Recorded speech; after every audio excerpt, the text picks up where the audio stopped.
Before I tell you another story, if you're waiting for me to build something, tune in next Timber Tuesday and we're gonna make a really cool bushcraft shelter. We've already got a good start on it and we're just gonna finish it up this week, and that'll be next Tuesday's video. Before I show you that though, I want to explain to you why over the next few videos, I'm gonna be cutting down hundreds of trees. This is actually a tree farm. So I wanna make it really clear.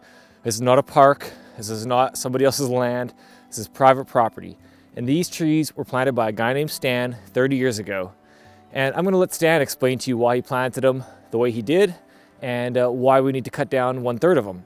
So let's go meet Stan. This is me, I'm Stan. We're in the middle of my white pine forest right now. And it's just a few days after New Year's, so Happy New Year everybody, 2018. This field was an old agricultural farm where they were grazing cattle and trying to make a living off this 100 acres, which was very difficult to do because it's rocky and it's hilly, so it's hard to get implements on. So we were very interested in conservation and still are, of course. So this north 50 acres of our 100-acre farm, we've planted in 3 different kinds of softwoods. Siberian larch, I think there were 10,000 of those, 20,000 white pine, and we're sitting in the white pine area right now, and just south of us are the Norway spruce.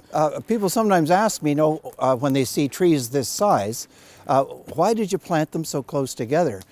And the trees were planted close together to produce some greenery that absorbs, where this becomes a carbon sink. It absorbs carbon dioxide out of the air and also produces oxygen.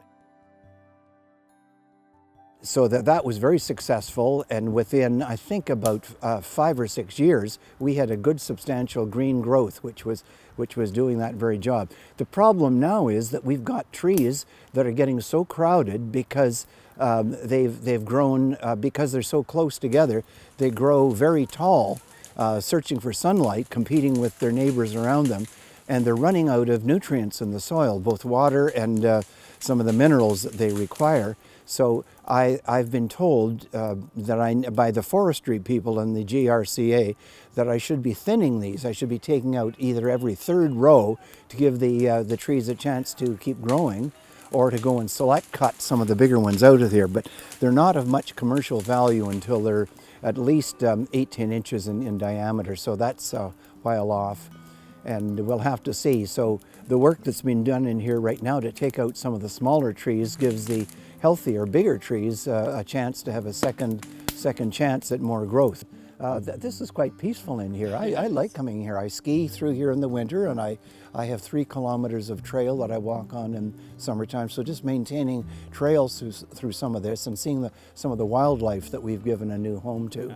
It's really quite lovely. We've tried cutting these trees down before, and they're easy to cut down because it's beautiful wood to cut through, even by hand.